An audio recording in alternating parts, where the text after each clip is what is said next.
எல்லோருக்கும் வணக்கம் நண்பர்களே. அட பொன்னான மனசே, பூவான மனசே, விற்காத மார்க்கெட் மேலே ஆசை, நீ விற்காத மார்க்கெட் மேலே ஆசை அப்படின்ற மாதிரி மார்க்கெட்னுடைய வீழ்ச்சியில் எல்லாத்துக்கும் தெரியுது. மார்க்கெட்டில் போனோம்னா அது இன்ட்ராடே பண்ணாலும் சரி, இன்வெஸ்ட்மெண்ட் பண்ணாலும் சரி, ஃபியூச்சர்ஸ் அண்ட் ஆப்ஷன்ஸ் பண்ணாலும் சரி, அடிக்கடி நம்ம பல பதிவுகள் பார்க்குறோம் பயங்கரமாக சம்பாதிச்சிருக்கிற மாதிரி. அதுக்கு ஆசைப்பட்டு தான் நம்ம மார்க்கெட் மேலே ஆசை வைக்கிறோம். ஆனால் திடீர்னு போர் பதற்றம்னு ஆரம்பித்து இப்போ போர் பதற்றம் அதிகரிப்பு. ஏன்னா இப்போ 3வது வாரமாக தொடர்ந்து ஈரான் மேலே அமெரிக்காவும் இஸ்ரேலும் குண்டு போட்டுக்கிட்டு இருக்காங்க. இந்த லட்சணத்தில் நான் முதல்ல இருந்ததை விட அதிகமாக குண்டு போட்டுக்கிட்டு இருக்கேன் இந்த உக்ரைன் மேலே அப்படின்னு இந்த ரஷ்யா உக்ரைன் வார் வேற. ஆனால் அதை யாரும் என்னை கண்டுக்க மாட்டேங்கிறான்னு அது ஒரு குரூப்பு. ஸோ ஆக மொத்தம் போர் பதற்றம் என்பது அதிகரிச்சிருக்கு அப்படின்றது மட்டுமே ஒரு உண்மையான காரணம் கிடையாது. நம்மளுடைய மார்க்கெட் கீழே இறங்கினதுக்கு நான் வரிசைப்படுத்துகிறேன் பாருங்கள் எத்தனை காரணம். கிட்டத்தட்ட நீங்கள் பணம் பார்க்கல 30 to 40 லட்சம் கோடி அளவு மார்க்கெட் கேபிட்டல் என்பது இறங்கியிருக்கு ஒரு அப்ராக்சிமேட்டாக. ஸோ பிப்ரவரி 28 ரேஞ்சிலிருந்து நீங்கள் பார்க்குறீங்க அப்படின்னா தொடர்ந்து நம்மளுடைய நிஃப்டி மட்டுமே ஒரு 2000 பாயிண்ட்டுகள் என்பது இறங்கியிருக்கு. இந்த 2000 பாயிண்ட்டுகள் இறங்கியிருக்கிறதுனால ஆல்மோஸ்ட் அப்ராக்சிமேட்டாக ஒரு 30 லட்சம் கோடி என்பது மார்க்கெட்டில் இழந்திருக்கும். அப்படின்னாலும் உண்மையான காரணத்தில் நீங்கள் வரிசை பார்த்துட்டீங்கன்னு வச்சிங்களேன், எரியற நெருப்பில் எண்ணெயை ஊற்றின மாதிரி ஃபஸ்ட்டு ஒரு தகவல் என்னென்னா, நம்மளுடைய எம்என்டம்க்கு ஒரு மிகப்பெரிய ஒரு எக்ஸ்போர்ட் ஆர்டர் ஒன்று கிடச்சிருந்தது. ஒரு வருஷம் கூடி அவங்க பண்ணக்கூடிய ஒரு எக்ஸ்போர்ட்டை ஒரே ஆர்டரில் கிடச்ச மாதிரின்னு வச்சுக்கோங்களேன்.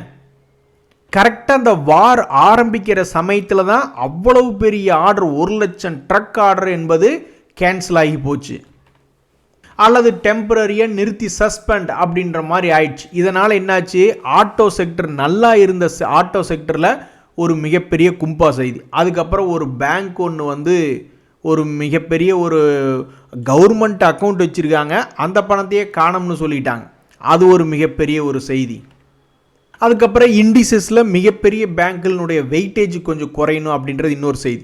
அதுக்கப்புறம் இந்த வார் நாளில் நம்மளுக்கு கிட்டத்தட்ட ஒரு 1 மந்த்தோ 2 மந்த்தோ எவ்வளவு நம்மளுடைய இருப்பு இருக்குது, ஆயிலினுடைய இருப்பு இன்னும் எவ்வளவு இருக்குது. இப்போ 3வது வாரமாக போர் பதற்றம் அதிகரித்து இன்னும் குண்டு போட்டு இருக்கிறதுனால ஒருவேளை இன்னும் 1 மாதம் 2 மாதம் அங்கே போர் தொடர்ந்தால் நம்மளுடைய எனர்ஜி லெவல்ஸ் எல்லாம் என்னாகும் அப்படின்ற ஒரு மிகப்பெரிய ஒரு கவலைனாலும் தான் இந்த மாதிரி 30-40 லட்சம் என்பது மார்க்கெட் கேபிட்டல் என்பது குறைஞ்சிருக்கு. ஸோ உங்களுடைய போர்ட்ஃபோலியோவில் எவ்வளவு குறைஞ்சிருக்கு, இந்த மார்க்கெட்லேயும் நீங்கள் லாபம் பண்ணியிருந்தீங்கன்னா நீங்கள் மிகப்பெரிய ஒரு ஆளுங்க. உண்மையிலேயே இது ஒன்றும் சாதாரண தகவல் இல்லை. நீங்கள் லாபம் பண்ணியிருந்தால் நீங்கள் ஏன் பெரிய ஆள் அப்படின்னா, இந்த ஹெச்டிஎஃப்சி பேங்க் என்பது 0% ரிட்டர்ன் அப்படின்றது இதனுடைய ஷேர் விலை கொடுத்துருக்கு. ஹெச்டிஎஃப்சி பேங்க் ஷேரினுடைய ரிட்டர்ன் என்பது என்ன, 0%. அதாவது 0%னா கூட பரவாயில்ல, இட்ஸ் -4.5% ஆன் 1 year பேசிஸ் அப்படின்ற மாதிரி ஹெச்டிஎஃப்சி பேங்க் ஷேரினுடைய ரிட்டர்ன் என்னங்க கடந்த ஒரு வருஷத்துலன்னு கேட்டால் இட்ஸ் லெஸ் தென் 0%, அதாவது -4.5 நெகட்டிவ். அதனால தான் சொல்கிறேன், இந்த மார்க்கெட்லேயும் நீங்கள் லாபம் பண்ணியிருந்தீங்கன்னா வேற ஆள். நீங்கள் ரத்தம் நாடி நரம்பெல்லாம் ஷேர் மார்க்கெட் ஊறி இருக்குன்னு அர்த்தம் இல்லை, அதுக்கு உங்களுக்கு லக்கும் இருக்குது அப்படின்ற மாதிரி தான் அர்த்தம்.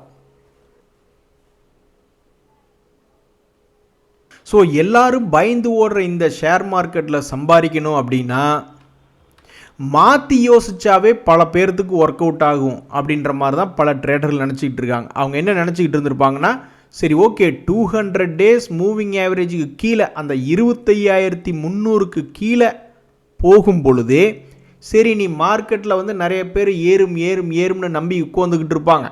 அதுக்கு பொதுவாக ஒரு வேளை மார்க்கெட் இறங்கிடுச்சுன்னா என்ன பண்ணுறது அப்படின்ற மாதிரி சில கணக்கு போட்டு அப்படியே மாற்றி யோசித்து மார்க்கெட் ஏறாது, மார்க்கெட் கீழே இறங்கிரும் அப்படின்னு மாற்றி யோசிச்சிருந்தாவே இன்றைக்கி அவங்க ஒரு அபாரமான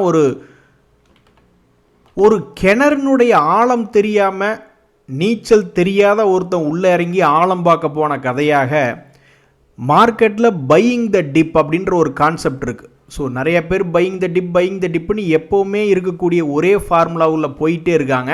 அது என்னடான்னா வாட் அ காமெடி அப்படின்ற மாதிரி டெய்லியும் மார்க்கெட் டிப் ஆகிட்டே இருக்குது. அவங்களும் ஒவ்வொரு டிப்லையும் போயிட்டு இருந்தால் யாருக்கிட்ட அவ்வளவு தூரம் டிப் அடிக்கிறதுக்கு காசு இருக்குது?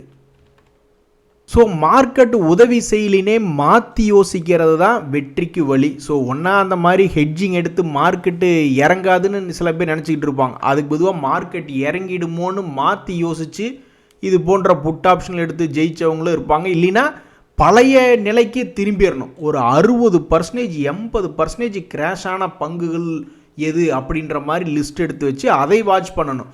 யாராவது உச்சாணி கொம்புலேருந்து பையிங் த டிப்புன்னு போய்கிட்டே இருந்தால் அது பாதி தூரம் போகிறதுக்குள்ளேயே பணம் இருக்காது, ஒன்றும் இருக்காது. யார்கிட்ட அவ்வளோ பணம் இருக்குது? ஸோ ஒரு டிஃப்ரென்ஸ் இருக்குல்ல.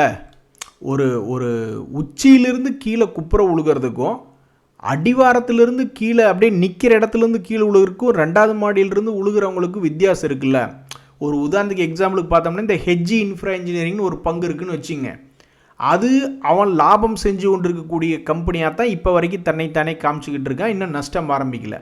ஆனால் அந்த பங்கு என்னடான்னா ஆல்மோஸ்ட் 1 இயர் லோனில் சுற்றிக்கிட்டு இருக்கான். 500 ரூபாய்க்கிட்ட சுற்றிக்கிட்டு இருக்கான். ஸோ இப்போ மேலே 1200 ரூபாய்க்கு வாங்கி இப்போ 500 ரூபாய்க்கு உட்காந்துக்கிட்டு இருக்கிறவங்களுக்கு இப்போ ஆல்ரெடி இந்த ஷேர் இப்போ சமீபத்தில் யாராவது என்ட்ரு பண்ணியிருந்தாங்கன்னு வச்சிங்களேன். இப்போ பாருங்கள், பப்ளிக் வந்து முதல்ல 10லேருந்து இப்போ 15% இன்க்ரீஸ் பண்ணியிருக்காங்க அவங்களுடைய ஹோல்டிங் பர்சன்டேஜ். ஸோ அவங்களுக்கு அதுக்கு வித்தியாசம் இருக்குது. அதே மாதிரி இன்னொரு உதாரணம் சொல்லணும்னா இந்த பிரிகேட் என்டர்பிரைசஸ் அப்படின்ற பங்கு, அதுவும் இன்னும் நஷ்டத்துக்கு ரிப்போர்ட் பண்ணியிருக்கக்கூடிய பங்கு கிடையாது. போன குவார்ட்டரில் 206 கோடி லாபம் அப்படின்னு சொல்லியிருக்கான். ஆனாலும் அவனுடைய பங்குமே ஆல்மோஸ்ட் ஒரு 40 to 50% இறங்கி இப்போ அவன் கீழே கிடக்கு. ஸோ இதை வச்சிருக்கக்கூடிய பல்வேறு இப்போ சமீபத்தில் எடுத்துருக்கக்கூடியவங்க என்ன பண்ணியிருப்பாங்க, எஃப்ஐஸ் 18% ஹோல்டு பண்ணுறாங்க, டிஐஸு பப்ளிக் எல்லாம் என்ன பண்ணுறாங்க, வேறு வழி இல்லாமல் உட்காந்து ஹோல்டு பண்ணிக்கிட்டு இருக்காங்க. ஆனால் முதல்ல எடுத்தவங்களுக்கும் இப்போ லேட்டஸ்ட் எடுத்தவங்களுக்கும் அடிப்படையாக ஒரு டிஃப்ரென்ஸ் இருக்குது. அவங்க மாற்றி யோசிச்சுருக்காங்க. மார்க்கெட் நல்லா இருக்குது அப்படின்ற மாதிரி உச்சியில் எடுக்காமல் அவன் வீணாக போகட்டும், அப்புறம் எதாக இருந்தாலும் அப்புறம் பார்த்துக்கலாம் அப்படின்ற மாதிரியான ஒரு மெத்தடில் போயிருப்பாங்க. ஸோ இது போன்ற பங்குகள் இன்னும் இங்கிருந்து கீழே இறங்குச்சுன்னா இவங்களுடைய பாதிப்பை விட இவங்களுடைய பாதிப்பு கம்மியாக தான் இருக்கும்.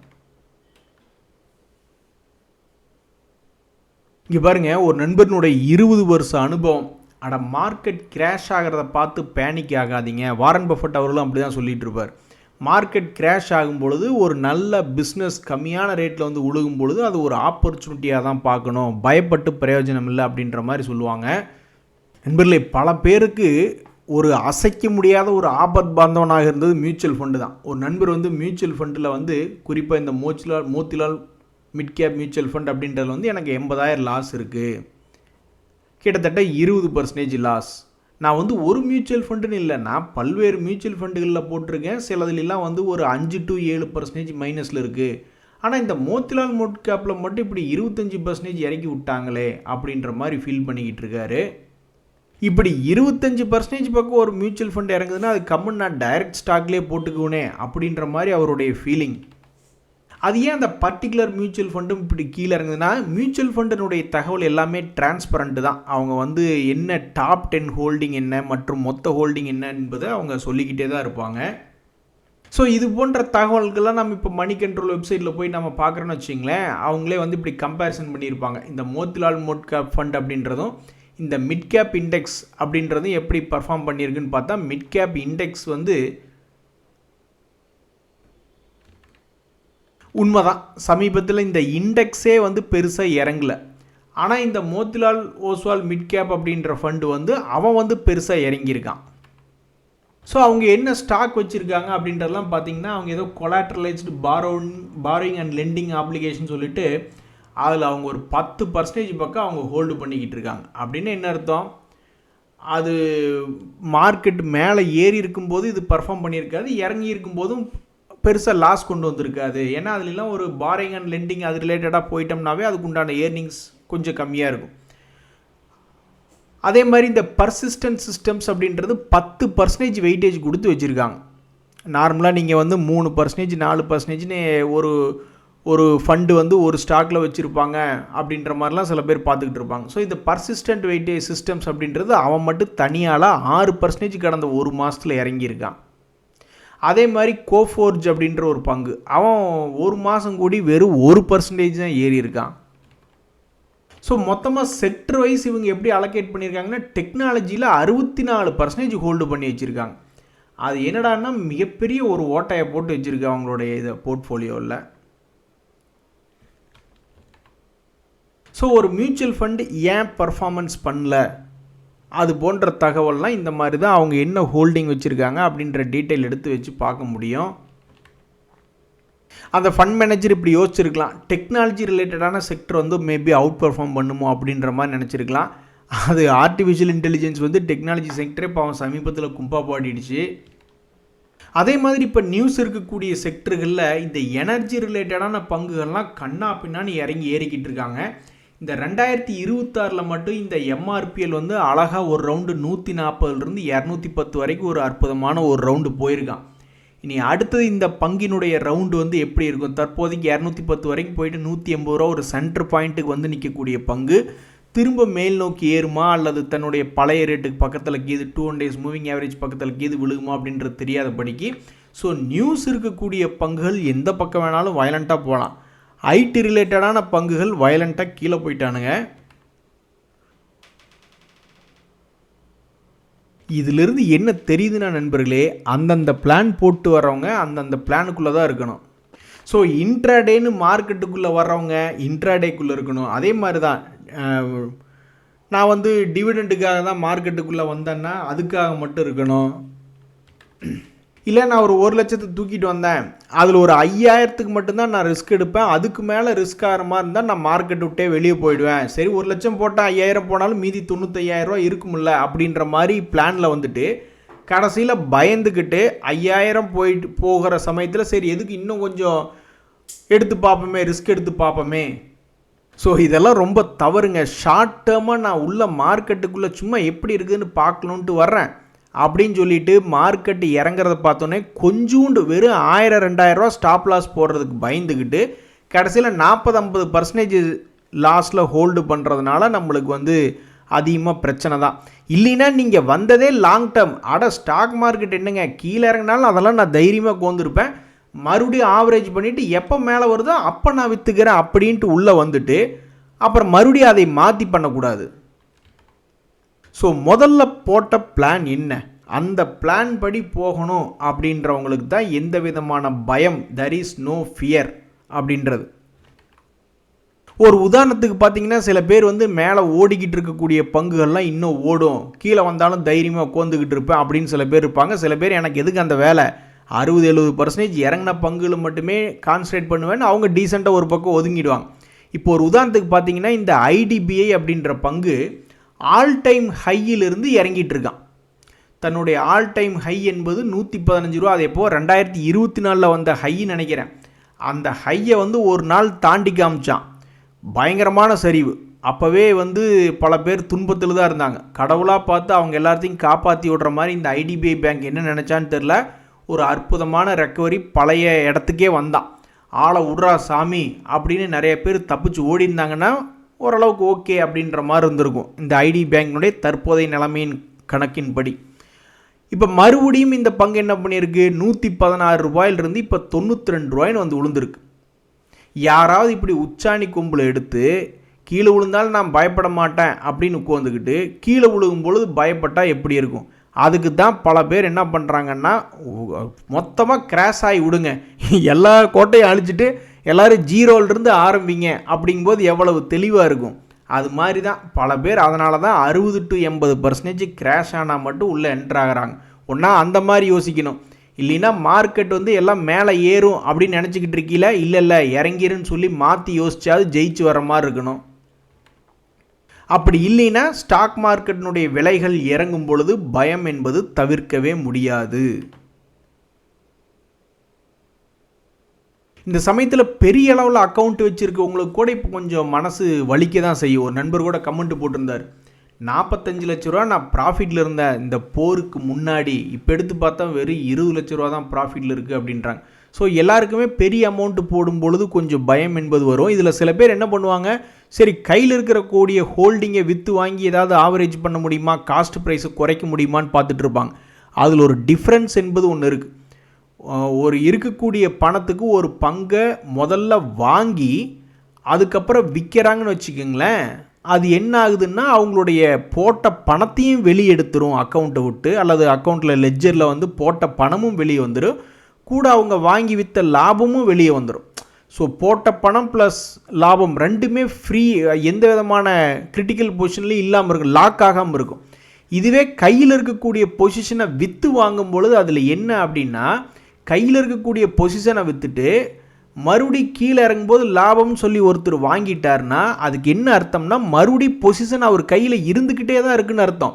இந்த விற்று வாங்கினதில் ஏதோ ஒரு 1000-2000 ரூபா மேபி லாபம் அவருடைய அக்கௌண்ட்டில் சேரலாம். ஆனால் அந்த பொசிஷனை மறுபடியும் எடுத்து வச்சுக்கிட்டு அந்த மார்க்கெட் ரிஸ்க் மறுபடியும் எல்லாமே மறுபடியும் ஜீரோலிருந்து ஆரம்பிக்கிறதாகத்தான் அர்த்தம். ஸோ புதுசாக ஃப்ரெஷ்ஷாக வாங்கி விற்கிறதுக்கும் கையில் இருக்கிறத விற்றுட்டு வாங்குறதுக்கும் ஒரு மேஜர் டிஃப்ரென்ஸ் என்னென்னா, விற்றுட்டு வாங்கினோம்னா மறுபடியும் நம்ம பொசிஷன் அப்படியே தான் மெயின்டைன் ஆகும். இந்த சமயத்தில் பெரிய அளவில் கீழே இறங்கிய பங்குகளையெல்லாம் பார்த்து நிறைய பேர் என்ன உங்களுடைய மெகா வெற்றி எப்போங்க வரப்போகுது அப்படின்ற மாதிரி கேட்டுக்கிட்டு இருக்காங்க.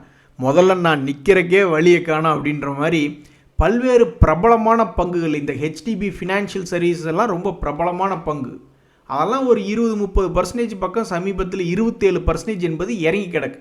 இந்த மாதிரி பெருசாக கீழே விழுந்துட்டு மறுபடி மெகா வெற்றி மறுபடி பெருசாக ஏறுவது எப்போது அப்படின்னு பல பேர் வந்து பல பங்குகளை பார்த்துக்கிட்டு இருக்காங்க.